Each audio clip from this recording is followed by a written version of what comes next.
Hi, my name is Marika Walker and I'm a nutrition therapist who is specializing in fertility and women's health.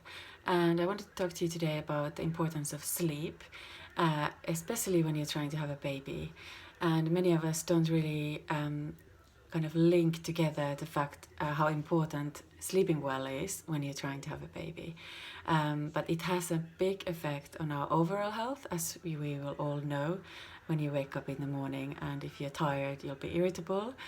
But also it has an effect on our hormonal balance. So if we are sleep deprived for long periods of time or in a shift work, for example, that will have an effect on the hormones, so your estrogens and testosterone, progesterone, thyroid, all sorts of things. So through that link, really, there's a big effect on your fertility.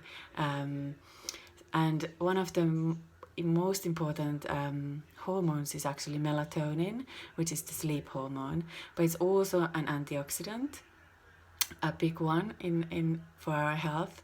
And through that it protects our eggs. So if you're a female, it will protect the egg quality, so it's really important for that.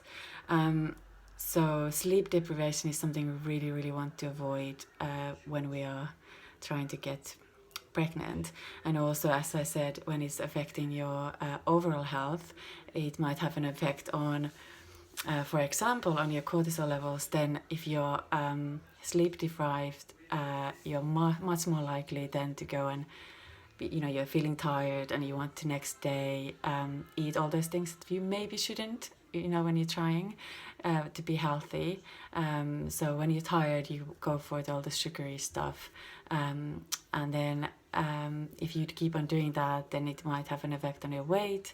And we know that obesity is a risk factor for infertility, for example. So the hormonal balance is such an important thing, and the simple thing you can do is really to sleep about 8 hours a night. So that's what you're aiming for. Obviously everybody's different, so it might be that you need sleep somewhere between 7 and 10 hours a day. And if you have one bad night, that's not gonna be bad for you, but really aim for having a good night's sleep. When we don't sleep enough, it's very stressful for your body. So stress then again has a link on your hormones. So stress is bad for obviously for overall health, but then has a knock-on effects on your levels of hormones. So stress can impact having too high cortisol, for example, and then have a knock-on effect on all the rest of the hormones that are important for your fertility. So the main message is go to bed early. The best sleep is between 10 and 12 actually. So if you can go to bed before midnight, that's better for you. And then obviously try to get go to bed at similar times of the night and wake up around similar times of the morning. So that's really good for the melatonin production. So your body knows when to calm down and when to wake up. Thank you.